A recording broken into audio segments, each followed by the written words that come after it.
Au cœur de l'islam, c'est tous les vendredis à 5h et à 14h sur Alger, chaîne 3, et sur la page Twitter, Au cœur de l'islam, chaîne 3.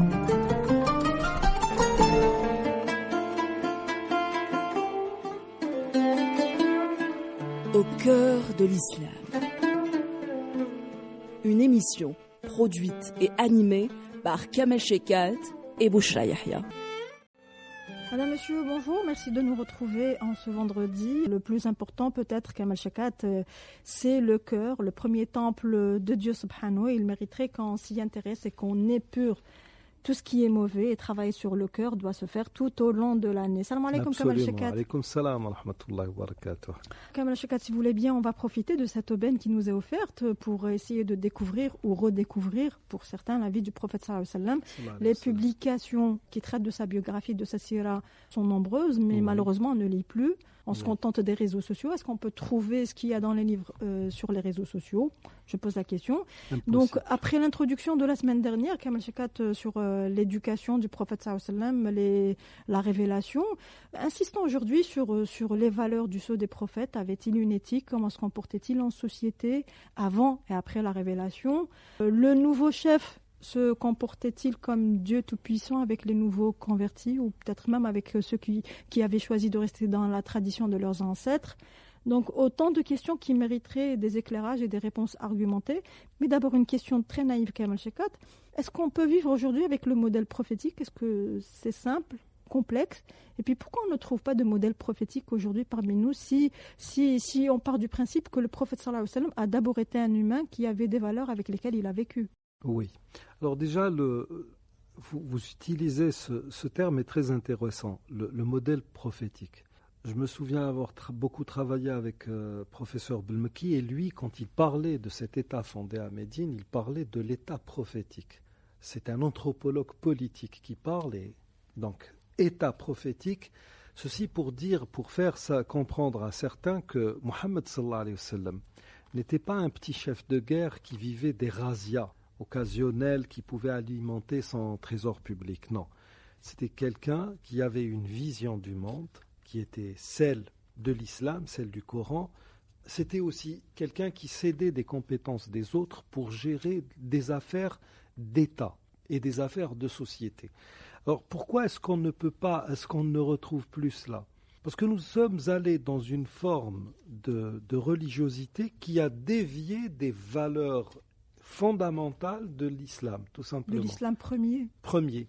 Alors, au lieu d'aller à l'essentiel, nous nous complaisons à faire dans le superflu. C'est ça notre problème. Et vous allez remarquer que, finalement, ce qui est bâti sur du faux ne peut mener nulle part.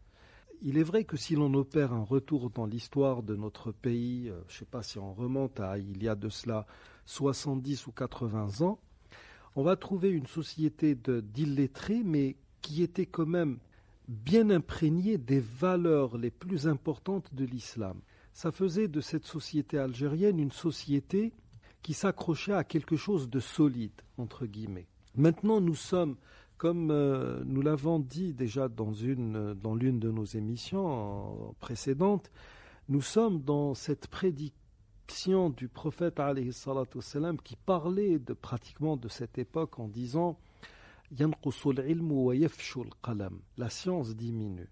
Quand le prophète alayhi salatu wassalam dit yafshul qalam, ça ne veut pas dire que cette période sera marquée par beaucoup d'écriture, mais non, c'est une période où les gens écrivent, les gens ont un socle qui pourrait leur permettre de s'instruire ou de parfaire leur instruction, mais qui ne le font pas.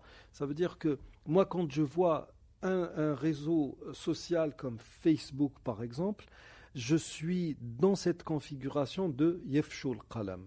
C'est le fait d'écrire se répandra d'une manière incroyable. Et je suis ahuri par la capacité de certains à envoyer jusqu'à 30 messages jour. Que faites-vous pendant toute la journée? Vous n'êtes pas au travail?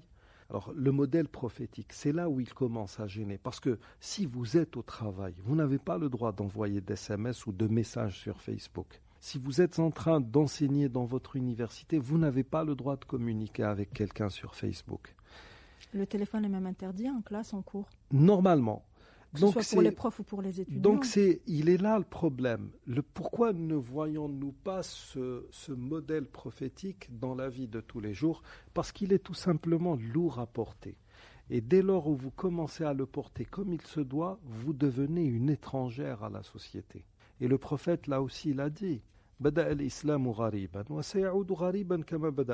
a commencé étranger, il redeviendra étranger tout comme il a commencé.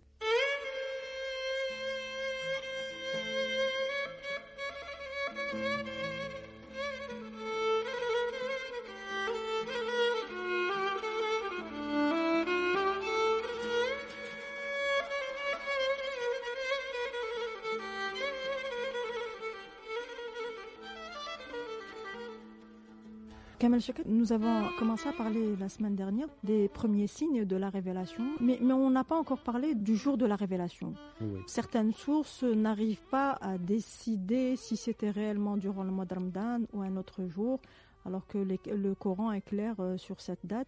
On ne peut pas utiliser, par exemple, Inna anzalnahu fi laylatil qadr ou bien shahru ramadan alladhi unzila fihi al-Qur'an hudan linnas. Non, ça ne peut pas servir d'argument. D'accord. Parce que là, il ne s'agit pas de la révélation du Coran à Mohammed sallallahu alayhi wa sallam ou du premier verset qui a été révélé. Non. Là, nous parlons de la descente. Parce que ça n'a rien à voir. Anzalna n'a rien à voir avec le mot révélé. Inna anzalna alayka al-Qur'an. C'est une révélation. Nous parlons de révélation du Coran au prophète. D'accord. Mais inna anzalnahu tout court, il a été transporté d'une dimension à une autre. Kamel Cheikhat, revenons un petit peu sur les qualités qu'avait le prophète sallallahu alayhi wa sallam. On l'a dit la semaine dernière et vous n'étiez pas d'accord. Quand on voit le cheminement du prophète sallallahu alayhi wa sallam, d'abord avec sa mère et puis après le décès de sa mère Amina bint Wahb à l'âge de 6 ans, c'est son grand-père Abdul Muttalib qui l'a pris sous son aile. Et d'ailleurs certains disent sur cet épisode que c'était là-bas qu'il avait appris les rudiments du chef de tribu, de guide, parce que son grand-père était un grand guide, le chef de la tribu. Oui. Et puis, le comportement de son grand-père avec lui, il ne tolérait que sa place ne soit prise que par son petit-fils. Oui. Par la suite, son oncle est devenu son tuteur, il devient commerçant, il est chez Khadija. Il est au service de Khadija. Exactement. Oui. Et là, on peut aussi ouvrir beaucoup de brèches, mais on va essayer d'aller un peu vite pour découvrir un peu ses qualités. C'est ici qu'on lui colle donc cette qualité de l'amin. Oui, le digne de confiance. Digne de confiance. Oui. C'était quelque chose qui l'a accompagné jusqu'au bout, même avec ses détracteurs qui ne croyaient pas en son message, mais il demeurait pour eux le digne de confiance. Oui, absolument. Pour ce qui est des qualités de guide, pour beaucoup d'analystes, il aurait beaucoup plus appris cela dans son métier de berger qu'en compagnie de son grand-père. Mm-hmm. Dieu a voulu que beaucoup de prophètes soient bergers. Mm-hmm. Alors quand quelqu'un est berger, non seulement il doit être ferme avec le dans sa gestion du troupeau. Et d'ailleurs, chez les Arabes, ou dans un arabe très classique, quelqu'un qui avait en charge un troupeau de chameaux, on l'appelait sa'is, du mot siyasa, sa'isul ibil, yasusul ibil. Donc nous sommes dans la gérance ou dans la gestion. Il en est de même pour un berger. Il est très très ferme avec le troupeau parce que le troupeau ne doit pas aller paître dans des champs cultivés. Il faut respecter un certain nombre tout un code éthique. Il faut se soumettre à un code. Oui. Mais en même temps, personne n'a autant de compassion pour ses bêtes que le berger lui-même. Donc c'est le ra'i ou ra'iya. Vous avez la charge d'un certain nombre d'entités. Ce sont des animaux ici, mais vous avez sous votre aile ou sous votre coupe des êtres vivants qui dépendent de vous, et non seulement vous devez faire preuve de fermeté, mais vous devez, parallèlement à cela, faire preuve de mansuétude, de compassion, être aux petits soins. Et il n'y a pas mieux. Leurs droits. Oui, il n'y a pas mieux qu'un berger pour faire cela, ou pour réunir en lui toutes ces qualités. Parce que ce qui est bien chez les bergers, le berger peut avoir 300 têtes dans son troupeau. Sachez que le berger les connaît une à une. C'est ça aussi qui est bien. Et ça, c'est un signe que l'on ne peut trouver que chez les grands leaders. Ce métier de guide, c'est beaucoup plus dans cette activité pastorale qu'il a appris. Pour le reste, ce digne de confiance, c'est ce qui va pousser Khadija à travers elle avait une personne à son service qui lui a conseillé d'engager Maïsara, qui lui a conseillé d'engager Mohammed sallallahu alayhi wa sallam, parce qu'il était connu justement pour être le digne de confiance. Et c'est pour cette raison qu'elle a choisi comme époux Kamal Shekat? On ne peut que supposer que la femme ait été, on va dire, conquise par les qualités de l'homme, tout simplement. C'est une femme très respectable. On suppose que c'était une femme qui avait de la poigne, parce qu'elle arrivait quand même à s'imposer dans le milieu du négoce parmi... D'une grande famille, oui, elle aussi. Une grande famille aussi. Ma foi, je pense qu'elle a dû trouver en lui l'homme idéal. C'était l'homme idéal. Même plus jeune qu'elle? Même plus jeune qu'elle, pourquoi pas. Et donc, et lui aussi, il voyait en cette femme, de toute manière, quand vous étudiez les deux biographies, vous vous rendez compte que ce sont là deux grands esprits qui se sont rencontrés, tout simplement. Parce que même si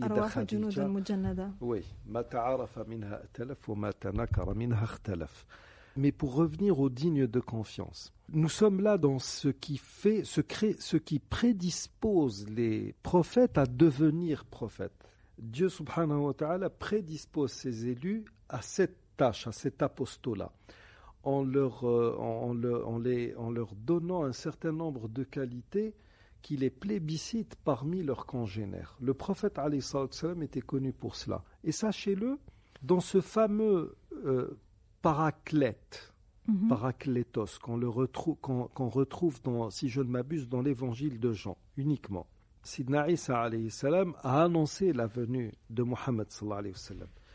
Et cette même annonce est faite dans l'évangile, dans un évangile canonique. Sauf que paraclétos ou paraclète, certains en français ils disent paraclé, mais bon, on devrait prononcer le T parce ça vient du grec. Un mot grec, oui. Oui. Alors paraclétos peut vouloir dire avocat, quelqu'un qui défend. Ça a aussi d'autres sens. Ça a été un grand législateur. Oui, oui. Mais attention, il y a des commentateurs, des biblistes, ce n'est pas des musulmans, des spécialistes du grec qui disent ça pourrait être beaucoup plus péricultos que paraclétos. Et le problème, c'est que si vous prenez péricultos, ça devient le digne de confiance. Et bien sûr, ça a été rejeté de manière assez énergique par beaucoup de représentants de la chrétienté. Mais ce digne de confiance, vous allez le retrouver aussi même chez les hindouistes, etc., dans des passages qui parlent du Messie des derniers temps et qui malheureusement, pour ces gens-là, convergent tous vers Mohammed sallallahu alayhi wa sallam. Donc le digne de confiance, c'était l'une de ses qualités. Et d'ailleurs, même quand il a quitté Médine, à la veille même de son exode, il avait chargé Ali ibn Abi Talib de restituer les dépôts à ceux qui les avaient déposés chez lui. Alors qu'il était en état de guerre. Tout simplement, mais il fallait rendre tout simplement et il l'a fait.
puisque vous parlez de cette annonciation de Sidna Mohammed sallallahu alayhi wa sallam, dans le Coran, on ne parle pas de Mohammed, on parle de Ahmed. C'est dans l'annonce de Jésus alayhi salam qu'est utilisé Ahmed.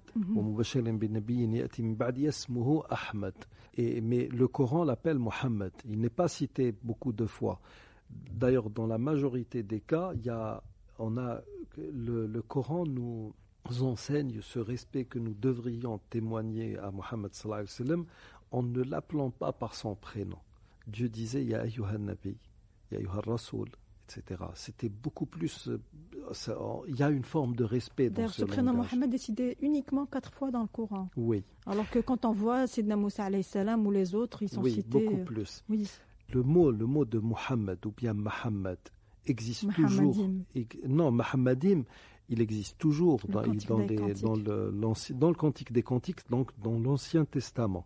Et jusqu'à présent, les Juifs n'arrivent toujours pas à donner un sens à ce terme. Bien sûr, vous trouverez des exégètes comme ça, tirés par les cheveux. On essaye d'inventer des choses, mais qui, avec le temps, tombent en désuétude, en quelque sorte. Ahmed et Mohammed donc, ont la même racine. La même racine, c'est la même chose. Qui veut dire même chose. Le digne d'être loué, en quelque sorte. Le digne d'être loué, ou bien le louer, tout simplement. Il n'y a pas que Muhammadim. Il y a aussi dans les textes arabes ce qu'on appelle le munhammana. Ça veut dire c'est pratiquement la même racine qui revient concernant cette appellation de Muhammad sallallahu alayhi wa sallam. Très bien. Alors Kamal Chekhat, durant cette émission, on va essayer de connaître un peu plus la personnalité de Sayyidina Mohammed sallallahu alayhi wa sallam et ce qui fait qu'il soit un homme exceptionnel, que ce soit pour les musulmans ou même ses détracteurs. D'abord l'homme qui est arrivé à affirmer sa personnalité bien avant déjà la révélation et bien après, puisqu'il est resté égal à lui-même. Je voudrais juste insister sur un passage. C'est au moment où il a reçu la révélation de Sidna Jibril alayhi salam. Khadija radiyallahu anha l'a soutenu, alors que lui, il a eu peur de devenir fou.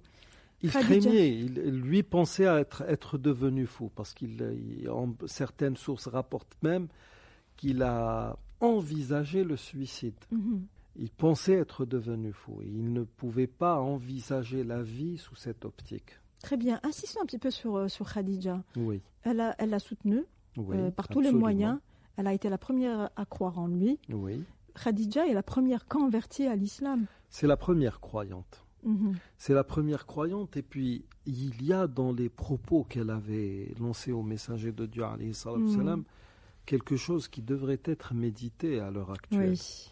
Quand il était allé vers elle pour en quelque sorte se plaindre de ce qu'il ressentait, fiévreux, elle a dit Wallahi lan yukhziyak Allah. Par Dieu ne te lâchera point, en quelque sorte. El khizi, c'est le fait de laisser quelqu'un livré à lui-même en le calomniant en quelque sorte. C'est comme une sorte de damnation. Puis réduire à néant. C'est ça. Elle a ensuite argumenté ses propos en disant, en gros, tu soutiens le pauvre, tu nourris, etc. Tu es là à soutenir les gens quand ils ont des problèmes. Très près de la communauté. Si je ne m'abuse, c'est-à-dire que lequel quand des gens sont accablés par la vie d'ici-bas, tu es toujours là pour donner une assistance, tu es toujours là pour aider, pour porter assistance, etc. Et c'est là, ma foi, l'essence même de la religion. La religion, c'est vrai que c'est des obligations cultuelles telles que la prière, le jeûne, le pèlerinage pour ceux qui en ont les moyens. Mais l'essence de la religion, c'est ça, c'est être. Oui, c'est être à l'écoute et être. Rappelez-moi le hadith Kamal Chekhat, dans un aphorisme du prophète sallallahu alayhi wa sallam, il dit que celui qui aide l'autre, qui aide son frère, c'est comme s'il avait fait 1000 prières, je crois, dans sa mosquée ou un truc. Il y a une multitude de hadiths dans ce sens. Il y a un hadith qui va vraiment englober tout cela. Là où le messager de Dieu alayhi salam exhorte sa nation ou les siens à s'aimer les uns les autres, à répandre le salut. Afshu salam baynakum. Et ensuite il dit Awala adullukum ala shay'in idha fa'altumuhu tahabbtum. Il dit afshu salama baynakum. Mais quand il parle d'afshu salama baynakum, il dit aussi at'imu at-ta'am wa afshu salam wa sallu bil-layli wan-nasu niyam. At'imu at-ta'am, donnez à manger aux autres, c'est-à-dire soyez hospitaliers, aidez ceux qui en ont besoin.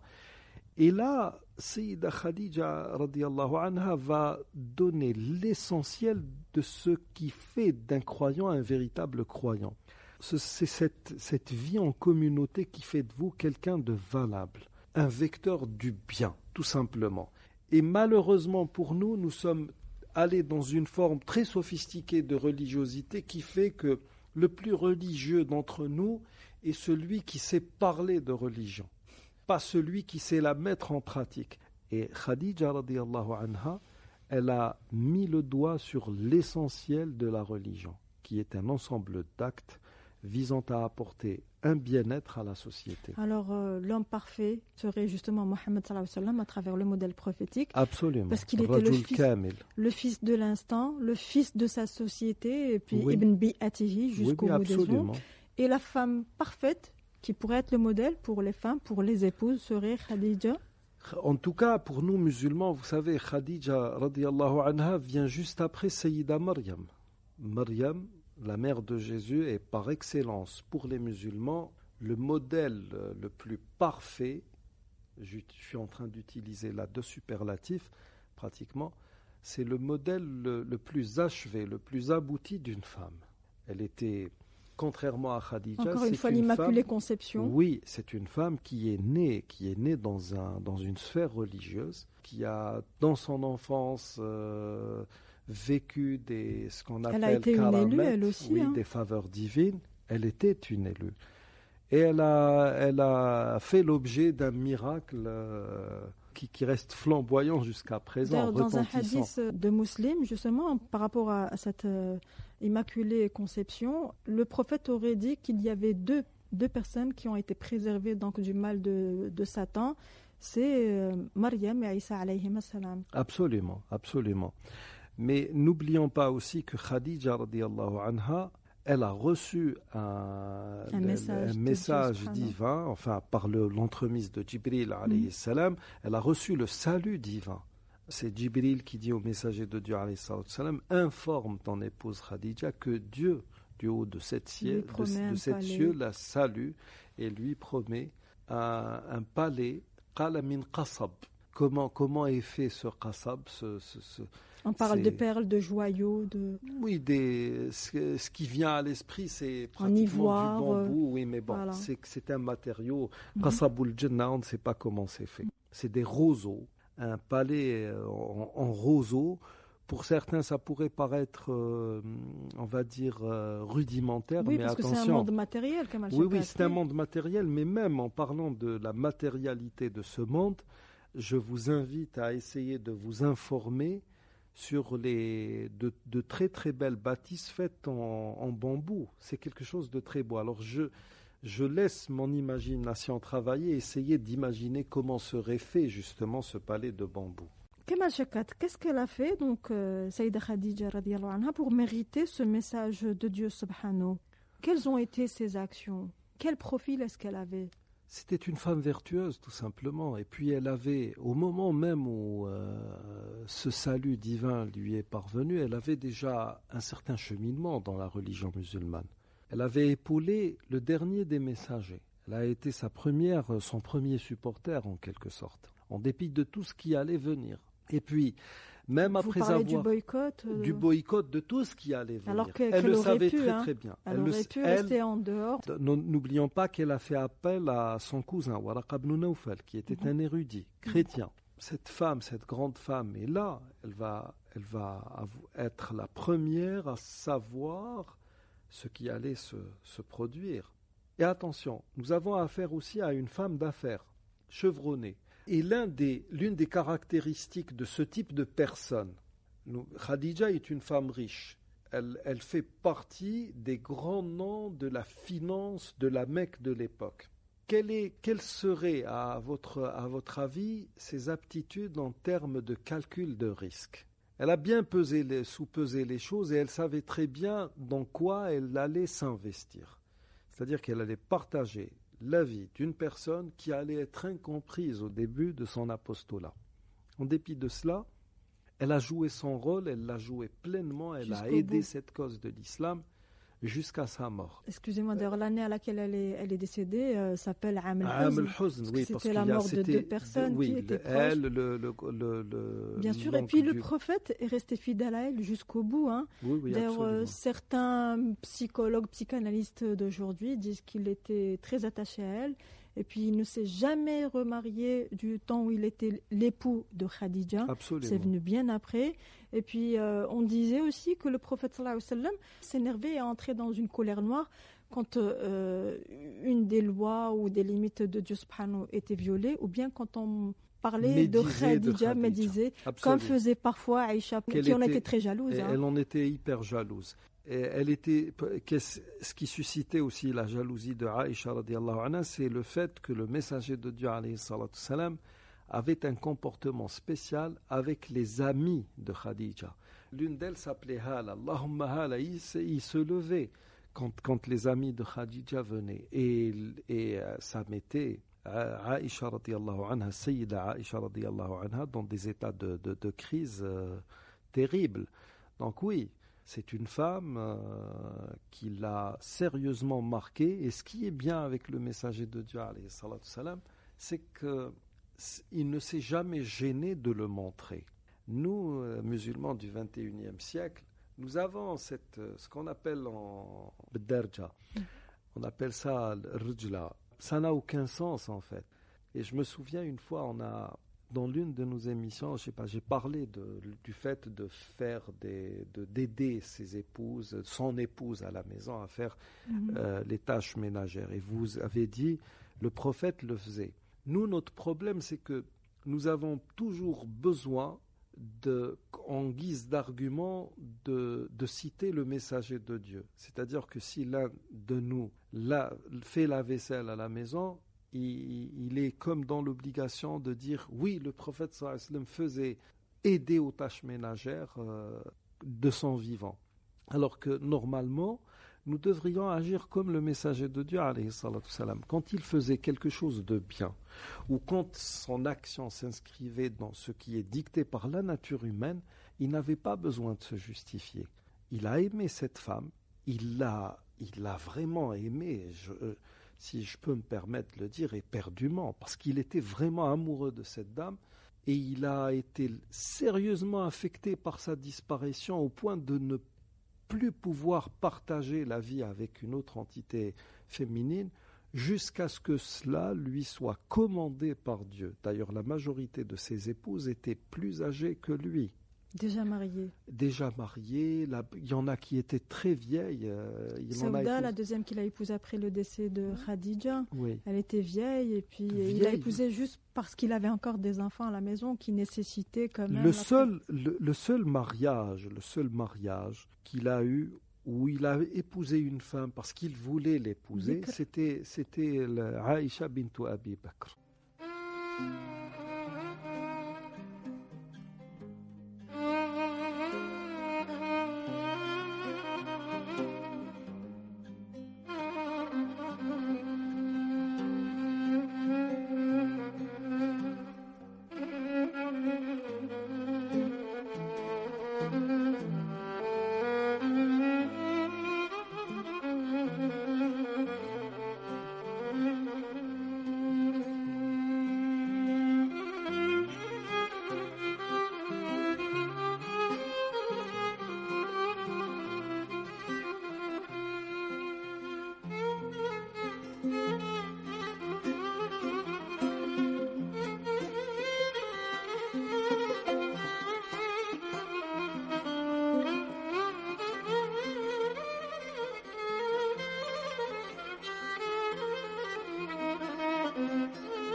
Kemal Shekat, insiste un petit peu sur ce que disent les orientalistes sur le prophète sallallahu alayhi wa sallam.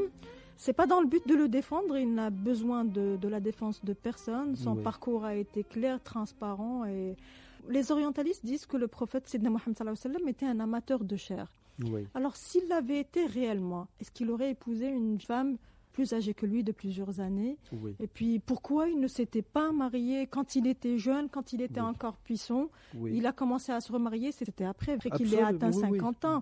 Alors, dans cette histoire des différents mariages du messager de Dieu, parce qu'il est arrivé quand même à 9 épouses en même temps, on dit Hada min khususiyat, c'est une particularité, c'est l'une des choses qui n'appartiennent qu'au messager de Dieu, alayhi salatu salam, parce qu'un musulman ne peut aller au-delà de 4 épouses pour ceux qui le désirent, ou pour ceux qui en ont les Si on peut, Kamal Shekat.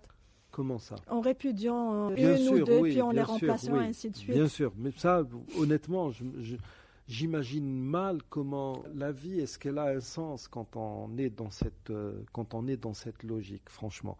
Mais ce que nous savons du messager de Dieu, alayhi salatu salam, c'est que quand il se mariait, il le faisait dans des circonstances bien particulières, pour des raisons très particulières. Il y avait des alliances, beaucoup de social, vu que au moins 4 ou 5 de ses épouses étaient plus âgées que lui. La majorité était pratiquement ménopausée. C'est-à-dire qu'il n'y avait pas... Des exemples, s'il vous plaît, Kamal Shekat. J'ai peur de faire des erreurs, mais je sais que la majorité étaient des femmes qui étaient... Par exemple, Salama, elle avait émigré en Éthiopie. Son mari s'est converti au christianisme, et quand elle est revenue, le prophète alayhi salatu salam l'a épousée. Il y a Maria al-Qibtiya qui l'a épousée, et elle s'est convertie à l'islam. Il y a, par exemple, en termes d'alliance, il y a l'une des dignitaires du juif, oui, absolument. Voilà. Mais il y a Saouda était plus âgée que lui. C'était la deuxième. Après. Oui. Et la seule qui était vraiment jeune, qu'il a épousée, parce que c'était une femme qui lui plaisait, et une femme vis-à-vis de laquelle il avait des sentiments d'homme. D'ailleurs, quand il y a eu ce fameux verset dit Ayatul Takhir, le verset du choix de Sourate Al-Ahzab, vous savez, une fois, il y a les épouses du prophète alayhi salatu salam se sont réunies en conclave, en quelque sorte, pour dire, voilà, maintenant... Elles voulaient faire du hirak. Elles ont fait un hirak, et se sont réunies en conclave dans une sorte de secret, et elles se sont dit, voilà, maintenant il est devenu riche. C'est plus l'homme pauvre qui est venu parce que le prophète est devenu riche? Il est devenu quand même à la tête d'un État, un État assez puissant à un moment donné. Ça ne veut pas dire qu'il ait été riche? Oui, mais l'État, les trésors étaient quand même assez bien remplis. Et ces femmes-là voulaient une pension qui soit digne du statut de femme, pratiquement de roi à l'époque. Parce que ne l'oublions pas, vers la fin de sa vie, Muhammad sallallahu alayhi wa sallam était une personnalité dont on parlait dans la cour de Khosrow, dans la cour d'Héracléus, dans les différentes cours de l'époque, des grandes puissances de l'époque. Donc c'était pas un personnage minime. Et quand le messager de Dieu alayhi salam a eu vent de cela, il est entré, paraît-il, dans une colère comme jamais auparavant, si bien qu'il a quitté ses épouses pendant 1 mois, durant lequel il passait la nuit dans un endroit où seul Abu Bakr, je pense, et Omar ibn Khattab connaissaient.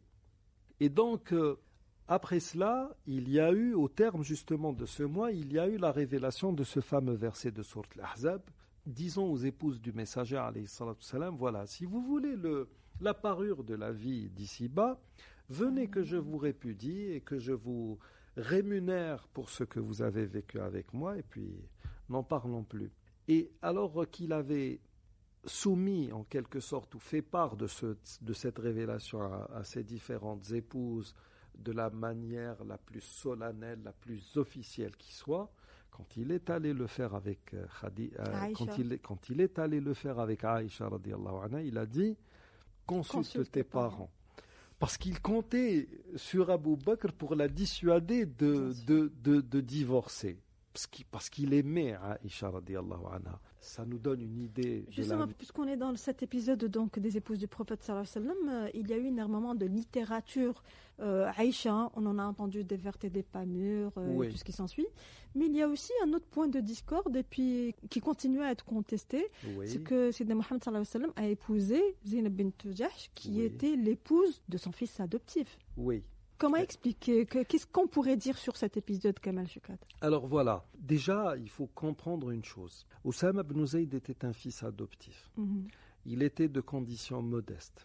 Zaynab bint Jahsh ne l'était pas. C'était la cousine du prophète, je crois. Oui, c'était une dignitaire. Mhm. Et selon certains commentateurs, elle n'était pas partante pour cette union. Oui. Elle n'a jamais voulu de cette union. Il y en a qui disent qu'elle le méprisait. Il y avait du mépris. Il y avait une sorte de mépris. Le couple battait de l'aile, comme on dit. Elle n'avait accepté cela que parce que c'était le messager de Dieu, alayhi salam, qui est allé demander sa main pour son fils adoptif, en quelque sorte. L'usage chez les Arabes de l'époque interdisait à un père d'épouser la femme répudiée par le fils adoptif, ou même par le fils. C'est là que c'est toujours dans Sourate Al-Ahzab, Dieu avait déjà fait part au messager de Dieu alayhi salam qu'il allait devoir épouser cette femme, alors qu'elle était encore mariée. Alors justement, Oussama ben Zayd, qui est devenu le fils adoptif, alors qu'avant on l'appelait Ibn Muhammad. Là, il faut comprendre une chose, l'adoption. Parce que là aussi, à l'heure actuelle, beaucoup posent ce problème. Est-ce qu'on peut donner son patronyme à un enfant adoptif? Oui, on peut le donner. Et ça n'est pas du tabanni, attention. Quand vous avez, parce que c'est une fatwa qui émane de Cheikh Hamman, et elle a toujours été incomprise par beaucoup de gens. Quand une personne adopte un enfant, un garçon ou une fille, je m'appelle Shekat, j'adopte un garçon. Il s'appelle Abdelkrim, par exemple. Je peux mettre sur ses papiers, sachant que l'enfant est né sous X, on va dire. Hein, on peut mettre sur son acte de naissance Shekat Abdelkrim. Donc vous lui donnez le nom. On lui donne le patronyme. Ça n'est pas du tabani. Vous lui avez donné ce que nous appelons en langue arabe l'ism al-awsa' lil-aïla. Vous ne l'avez pas affilié à vous. Parce que dans les papiers ensuite, il n'est pas dit... Ibn, fils d'eux et d'eux. Oui, il est dit Ibn Majhoul et fils ou Majhoula, par exemple. C'est là, tant que cette mention existe sur les papiers, l'enfant adopté peut prendre le patronyme de la famille. Ça ne pose pas de problème. À l'époque même du messager de Dieu, alayhi salam, il y a des gens qui ont été adoptés par des tribus entières. Oussama était un fils adoptif. On connaissait son père, il s'appelait Zayd. Bien sûr, parce qu'il est venu par la suite le récupérer. Il a choisi de rester avec le messager de Dieu. Et elle n'en voulait pas. Dans cette histoire, d'ailleurs, le Coran, il est un peu plus clair à ce sujet. Alors, وَإِذْ تَقُولُ لِلَّذِي أَنْعَمَ اللَّهُ عَلَيْهِ وَأَنْعَمْتَ عَلَيْهِ أَمْسِكْ عَلَيْكَ زَوْجَكَ. Le messager de Dieu, alayhi salam, il y avait beaucoup de disputes au sein du couple, et lui insistait pour que Oussama garde son épouse. Et puis, à ce moment-là même, et alors que le couple battait de l'aile, le messager de Dieu alayhi salam savait que ce couple allait divorcer et qu'il allait devoir épouser par ordre divin. C'était une obligation. Et là, c'est là que Dieu va lancer une sorte de... Il ne va pas blâmer le prophète alayhi salam, mais il lui dira... Une sorte de reproche. Des reproches. Tu vas cacher en ton sein des choses que Dieu va publier, dévoiler devant tout le monde. Et justement, tu devrais beaucoup plus craindre Dieu que ce que vont dire les gens. Et en dépit de cela, le messager de Dieu va épouser Zaynab par la suite pour annuler justement un usage qui n'avait pas lieu d'être, qui n'était pas tout à fait bon. Mais en tout cas, on retrouve ça autant chez les orientalistes que chez des détracteurs occasionnels. On va s'attacher à des choses qui n'ont aucune importance pour essayer de jeter une sorte de discrédit sur Mohammed sallallahu alayhi wa sallam. Alors Kamal Chakat, nous arrivons pratiquement à la fin de cette émission. Aujourd'hui, il a été plus question du rapport du prophète sallallahu alayhi wa sallam, de ses épouses. Qu'est-ce qu'on peut apprendre de ce comportement avec ses épouses? Est-ce que c'est toujours viable? Est-ce que ça peut servir de modèle aujourd'hui dans un couple? Absolument, absolument.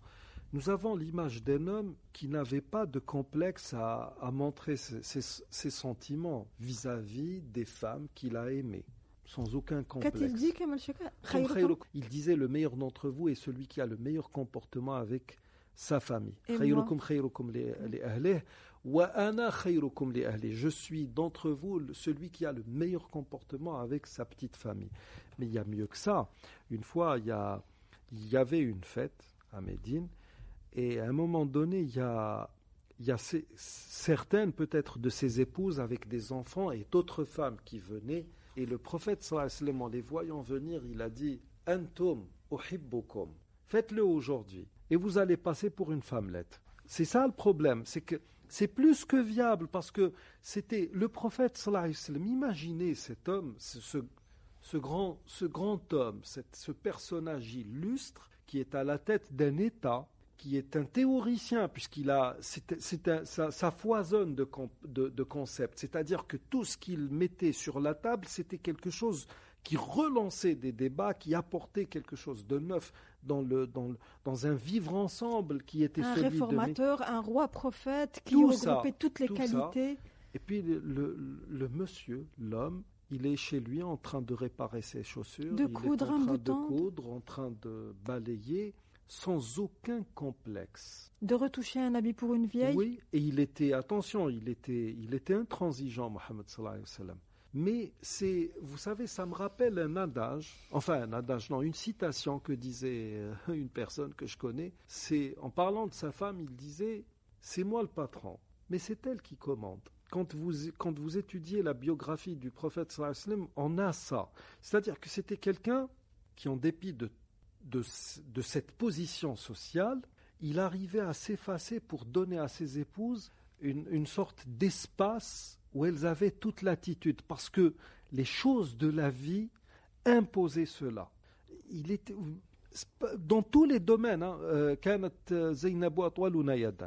Elle travaillait, elle était plus riche que lui, elle donnait de l'aumône. Expliquez ce qu'est Atwaluna Yadan, celle qui était la mieux nantie, elle était celle qui avait du répondant.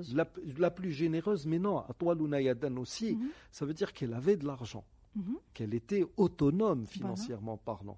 Et il ne s'ingérait pas dans ses affaires.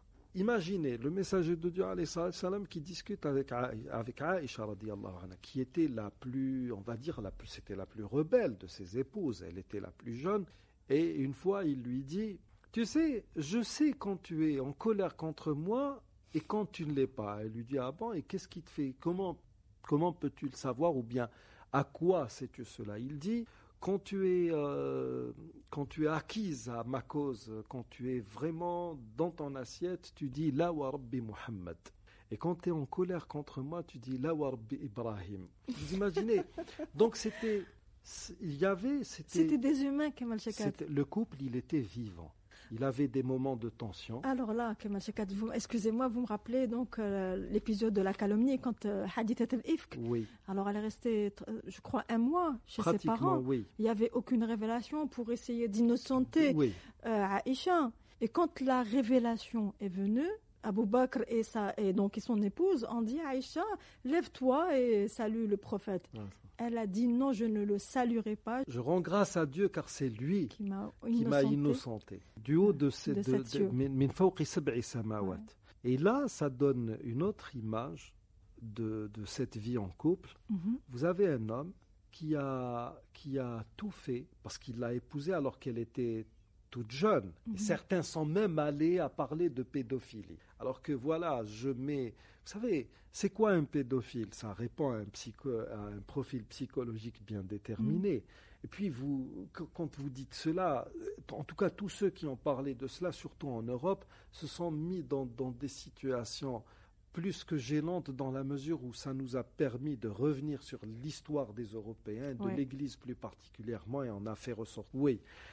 Imaginez, cette femme qui parle ainsi, c'est une femme qui a vécu, qui a pris de l'autorité, donc la personnalité s'est forgée au sein d'un couple, c'est une femme libre. Elles ont beau avoir une apparence soumise, ces femmes de l'islam, elles sont plus que libres. Elle est rebelle parce qu'elle a de la personnalité. Et c'est une personnalité que le messager de Dieu alayhi salam n'a jamais tenté d'effacer. Et c'est lui-même qui encourageait ses épouses à avoir de la personnalité. Attention, elles ont de la personnalité, elles ne sont pas libertines ou rebelles comme ça parce qu'elles veulent l'être. Non, c'était des femmes qui savaient faire valoir leurs droits en temps opportun. C'est ça la vie de ces femmes-là avec Mohammed sallallahu alayhi wa sallam. Et puis quand on se rappelle, Kamal Shakat, je crois que c'est Salama qui a sauvé les musulmans du courroux divin. Hein, oui, juste après que le prophète alayhi salam ait conclu le pacte al-Hudaybiyah. Tout le monde les musulmans étaient hors d'eux. Pourquoi ? Parce qu'ils pensaient qu'ils allaient faire leur Umrah. Et en vertu des accords signés, ils devaient rebrousser chemin. Personne ne comprenait. Finalement, le messager de Dieu, alayhi salam, trouvait dans cette... Parce qu'il y avait une douche écossaise. Le prophète leur disait, il va y avoir Umrah. Par la suite, il leur disait, il n'y aura pas de Umrah. On va attendre l'année prochaine. Oui, c'est ça. Non, mais attendez, même dans la signature du pacte, oui. Le vis-à-vis, c'était Suhail ibn Amr. Il y avait de l'humiliation même. Oui. Non, ne mets pas prophète de Dieu ou messager de Dieu. On ne te reconnaît pas en tant que tel. Je t'aurais reconnu en tant que tel. Mais Salama, là aussi, le prophète alayhi salam, qui va prendre conseil auprès de Khadija. Non, ça c'est faux.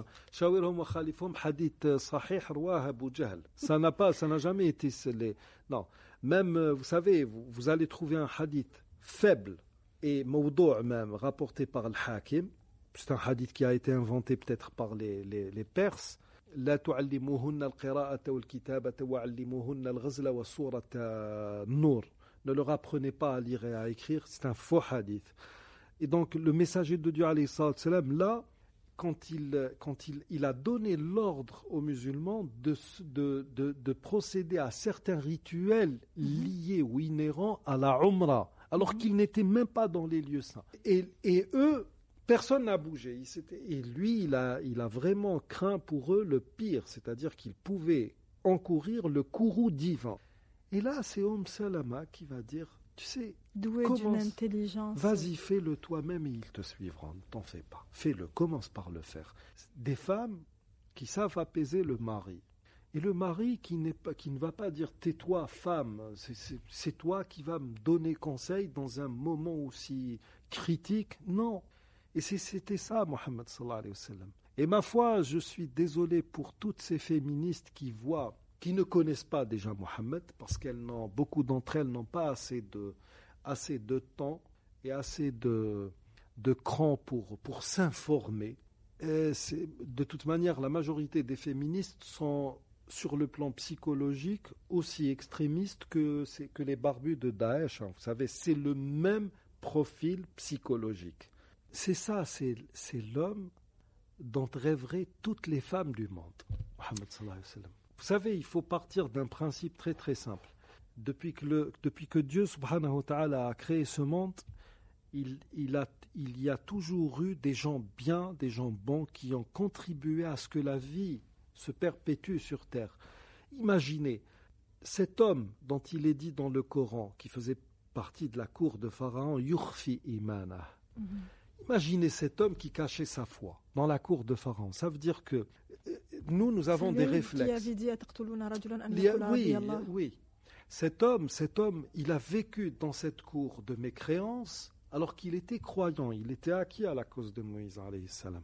Il était peut-être croyant avant même que Moïse ne devienne prophète.